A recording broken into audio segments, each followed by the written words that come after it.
Hi friends, నమస్తే.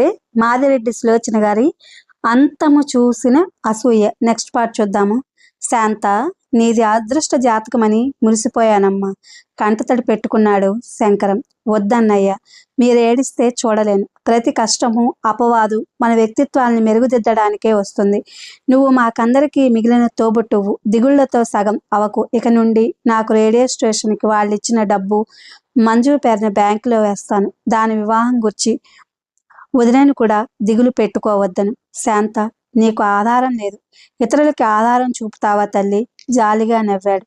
ఇతరులు ఎవరన్నయ్యా? అపర్ణ, మంజు అంతా ఒక్కటే నా దృష్టిలో. ప్రేమలు, మమకారాలు అంతా మిజ్జలా అనిపిస్తుంది. వద్దమ్మా, అంత వేదాంతం అలవర్చుకోకు. మనిషికి స్వాంతననిచ్చి అన్ని వేళలా ఆదుకునేది వేదాంతమే. అమ్మ, జాగ్రత్త. వస్తావుగా నెలకోసారి? నేను రాకపోయినా రేడియో స్టేషన్ వారు ఊరుకోరు. అతన్ని బయటికి సాగనింపి వచ్చింది. భారంగా కదిలిపోయే అన్నను చూస్తే హృదయం తరుక్కుపోయింది. శాంతిగా బ్రతికిన రోజులు వేళ్లపై లెక్కించవచ్చునేమో. కాలేజీలో పెద్దగా పనేం లేదు. అది ట్రైనింగ్ కాలేజ్. అంతా బాధ్యత గల టీచర్లే వస్తారు. క్రమశిక్షణ అన్న గోల కూడా లేదు. ఉద్యోగస్తులకు గ్రేడ్ గొడవ, కొత్తగా మెట్రిక్ పాస్ అయిన వారికి ఉద్యోగం స్టైఫండ్ గొడవ. ఒక చిన్న పోర్షన్ అద్దెకు తీసుకుంది. లేవగానే తల్లికి సాయం చేసి భోజనం చేసి కాలేజీకి వెళ్ళిపోతోంది. సాయంత్రం వచ్చి ఏదో పుస్తకంతో కాలక్షేపం చేస్తుంది. అలా నెల గడిచింది. ఒకసారి హైదరాబాద్ వెళ్ళి వచ్చింది. ఆ రోజు ఆదివారం కావడం మూలాన తలంటుకుని వరండాలో కూర్చుంది. తోచక విశ్వనాథ సత్యనారాయణ గారి ఏకవీర తీసింది. మనసు ఎక్కడో ఉంది. పుస్తకం ఒడిలో ఉంది. నమస్తే మేడం. తలెత్తి చూసింది. ఇద్దరు విద్యార్థులు నిల్చుని ఉన్నారు. మీరా? రండి ఆహ్వానించింది. నమస్కారం. పనిలో ఉన్నారా? రెండవసారి నమస్కారం అనగానే వారి కుచిత బుద్ధి తెలిసిపోయింది. ఒక అమ్మాయి సాలేలామె, రెండో ఆవిడ క్రిస్టియన్. ఏమిటమ్మా విశేషాలు? ఒక చిన్న సందేహం అండి, అడగండి అన్నది. సాలీలమ్మాయికి చొరవ ధైర్యం ఎక్కువ. మీకు వివాహం అయిందా? అనుకోని ఈ ప్రశ్నకు శాంత తెల్లబోయింది. వెంటనే సర్దుకుంది. ఏ అమ్మా, వరుణ్ణి వెతికే ప్రయత్నంలో ఉన్నారా? నవ్వుతూ అడిగింది. ఆశించిన జవాబు దానిలోనే మరో ప్రశ్న ఉండేసరికి వారు తెల్లబోయారు. అది కాదండి, మా హాస్టల్లో కొందరు అంటారు మీకు వివాహం కాలేదని, మరికొందరు అంటారు అయిందని. అందుకే నసిగింది.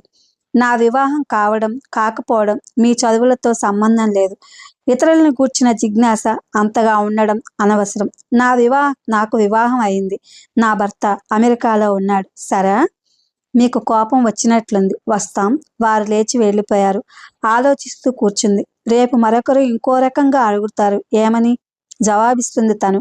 ఇంట్లో వచ్చి అలాగే కూర్చుండిపోయింది. తల్లి పిలిస్తే వెళ్ళి భోజనం చేసి వచ్చింది. శాంతక్క, ఇంటివారు అమ్మాయి పిలిచింది. వారు వయసులు. ఏమిటి కాంచనమాల, సినిమాకి వెళ్దామా? క్షణం ఆలోచించింది. తను కొద్దిసేపు ఆలోచనల నుండి పారిపోవాలంటే ఏదో ఒక వ్యాపకం కావాలి. సినిమా అయి ఉండాలి. అందుకే అంగీకరించింది. 5 నిమిషాల్లో తయారవుతాను మాల అన్నది. అమాయకంగా ఉండే కాంచనమాలంటే ఎంతో అభిమానం. ఇద్దరు సినిమాకి వెళ్ళారు.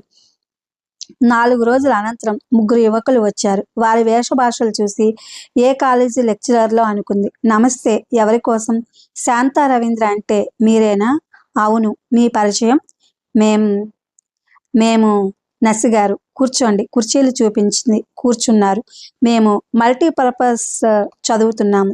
ధన్యోస్మి అనుకుంది మనసులో. నా వల్ల ఏ సహాయం కావాలి?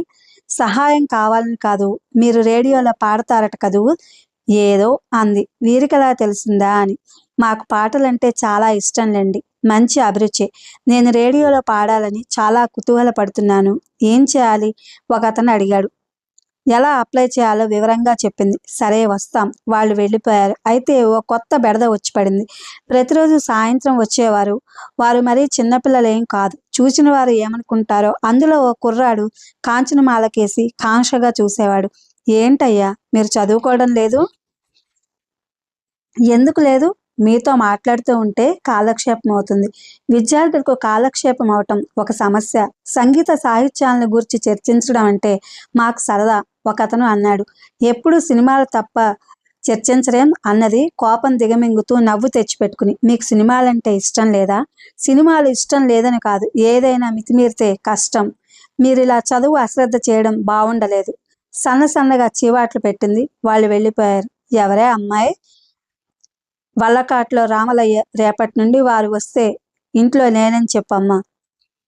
వీళ్ళకి ఇవేం బుద్ధులే. మర్నాటి నుండి వరుసగా 2-3 రోజులు లేదని చెప్పించాక వారికి శాంత అభిప్రాయం అర్థమైంది. అక్కడ ఇక్కడ ఏదో వాగడం మొదలుపెట్టారు. అవన్నీ లెక్క చేయలేదు. తన భర్త తన గుణాలను ప్రేమించాడు, తన వ్యక్తిత్వాన్ని గౌరవించాడు. ఈనాడు ఇంత సంకుచితంగా మారిపోయాడంటే వీరో లెక్క. కాలేజీ, ఇల్లు, నెల హైదరాబాద్ తప్పితే ఎవరితోనూ పరిచయము, స్నేహము పెంచుకోలేదు. ఇది ఫ్రెండ్స్ మాదిరెడ్డి సులోచన గారి అంతము చూసిన అసూయ. Thank you for watching.